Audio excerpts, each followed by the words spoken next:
Hospital আহি আপোনালোকে পৰিদৰ্শন কৰিলে কি হ'ল? আমি লামডিং SDHত আহিছিলোঁ। আমি তাৰনে জাষ্ট চাবৰ কাৰণে লগতে মহামহিম গভৰ্ণৰ মহোদয় আহি আছে 27 তাৰিখে।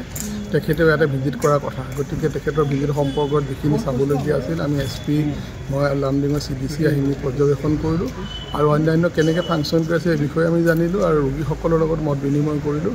ভাল পৰিৱেশ আৰু যিমান পৰা যায় ভাল কৰিবলৈ চেষ্টা কৰা হ'ব। ছাৰ, লামডিঙৰ বহুত ৰাইজৰ অসুবিধাৰ সন্মুখীন হৈছে। এৰিয়াতে বহুত অভিযোগ আছে যে বহুত কিবা নাই, ডক্টৰ নাই, চিকিৎসক নাই। ভাল কি ক'ব? চিকিৎসকৰ ক্ষেত্ৰত আপোনালোকে গম পাইছে অসমত প্ৰত্যেকখন জিলাতে এতিয়া ইতিমধ্যে মেডিকেল কলেজ আৰম্ভ কৰিছে, কাৰণ চিকিৎসকৰ সংখ্যাটো আমাৰ কম। গতিকে আশা ৰাখোঁ অনাগত 2 বছৰত আমি প্ৰত্যেকটো হস্পিটেলতে যি সংখ্যক আমাক চিকিৎসক দৰকাৰ আমি দিবলৈ সমৰ্থ হ'ম।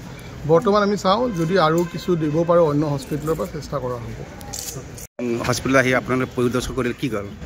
আমি লামডিং SDHত আহিছিলোঁ। আমি তাৰনে জাষ্ট চাবৰ কাৰণে লগতে মহামহিম গভৰ্ণৰ মহোদয় আহি আছে 27 তাৰিখে। তেখেতেও ইয়াতে ভিজিট কৰাৰ কথা, গতিকে তেখেতৰ ভিজিট সম্পৰ্কত যিখিনি চাবলগীয়া আছিল আমি SP মই লামডিঙৰ CDC আহি পৰ্যবেক্ষণ কৰিলোঁ আৰু অন্যান্য কেনেকৈ ফাংচন কৰি আছে এই বিষয়ে আমি জানিলোঁ আৰু ৰোগীসকলৰ লগত মত বিনিময় কৰিলোঁ। ভাল পৰিৱেশ আৰু যিমান পৰা যায় ভাল কৰিবলৈ চেষ্টা কৰা হ'ব। ছাৰ, লামডিঙৰ বহুত ৰাইজৰ অসুবিধাৰ সন্মুখীন হৈছে। এৰিয়াতে বহুত অভিযোগ আছে যে বহুত কিবা নাই, ডক্টৰ নাই, চিকিৎসক নাই। ভাল কি ক'ব? চিকিৎসকৰ ক্ষেত্ৰত আপোনালোকে গম পাইছে অসমত প্ৰত্যেকখন জিলাতে এতিয়া ইতিমধ্যে মেডিকেল কলেজ আৰম্ভ কৰিছে, কাৰণ চিকিৎসকৰ সংখ্যাটো আমাৰ কম। গতিকে আশা ৰাখোঁ অনাগত 2 বছৰত আমি প্ৰত্যেকটো হস্পিটেলতে যি সংখ্যক আমাক চিকিৎসক দৰকাৰ আমি দিবলৈ সমৰ্থ হ'ম। বৰ্তমান আমি চাওঁ যদি আৰু কিছু দিব পাৰোঁ অন্য হস্পিটেলৰ পৰা চেষ্টা কৰা হ'ব।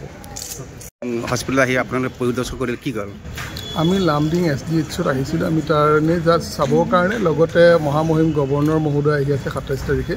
তেখেতেও ইয়াতে ভিজিট কৰাৰ কথা, গতিকে তেখেতৰ ভিজিট সম্পৰ্কত যিখিনি চাবলগীয়া আছিল আমি SP মই লামডিঙৰ CDC আহি পৰ্যবেক্ষণ কৰিলোঁ আৰু অন্যান্য কেনেকৈ ফাংচন কৰি আছে এই বিষয়ে আমি জানিলোঁ আৰু ৰোগীসকলৰ লগত মত বিনিময় কৰিলোঁ। ভাল পৰিৱেশ আৰু যিমান পৰা যায় ভাল কৰিবলৈ চেষ্টা কৰা হ'ব। ছাৰ, লামডিঙৰ বহুত ৰাইজৰ অসুবিধাৰ সন্মুখীন হৈছে। এৰিয়াতে বহুত অভিযোগ আছে যে বহুত কিবা নাই, ডক্টৰ নাই, চিকিৎসক নাই। ভাল কি ক'ব? চিকিৎসকৰ ক্ষেত্ৰত আপোনালোকে গম পাইছে অসমত প্ৰত্যেকখন জিলাতে এতিয়া ইতিমধ্যে মেডিকেল কলেজ আৰম্ভ কৰিছে, কাৰণ চিকিৎসকৰ সংখ্যাটো আমাৰ কম। গতিকে আশা ৰাখোঁ অনাগত 2 বছৰত আমি প্ৰত্যেকটো হস্পিটেলতে যি সংখ্যক আমাক চিকিৎসক দৰকাৰ আমি দিবলৈ সমৰ্থ হ'ম। বৰ্তমান আমি চাওঁ যদি আৰু কিছু দিব পাৰোঁ অন্য হস্পিটেলৰ পৰা চেষ্টা কৰা হ'ব। হস্পিটেল আহি আপোনালোকে পৰিদৰ্শন কৰিলে কি হ'ল? আমি লামডিং SDHত আহিছিলোঁ। আমি তাৰনে জাষ্ট চাবৰ কাৰণে লগতে মহামহিম গভৰ্ণৰ মহোদয় আহি আছে 27 তাৰিখে। তেখেতেও ইয়াতে ভিজিট কৰাৰ কথা, গতিকে তেখেতৰ ভিজিট সম্পৰ্কত যিখিনি চাবলগীয়া আছিল আমি SP মই লামডিঙৰ CDC আহি পৰ্যবেক্ষণ কৰিলোঁ আৰু অন্যান্য কেনেকৈ ফাংচন কৰি আছে এই বিষয়ে আমি জানিলোঁ আৰু ৰোগীসকলৰ লগত মত বিনিময় কৰিলোঁ। ভাল পৰিৱেশ আৰু যিমান পৰা যায় ভাল কৰিবলৈ চেষ্টা কৰা হ'ব।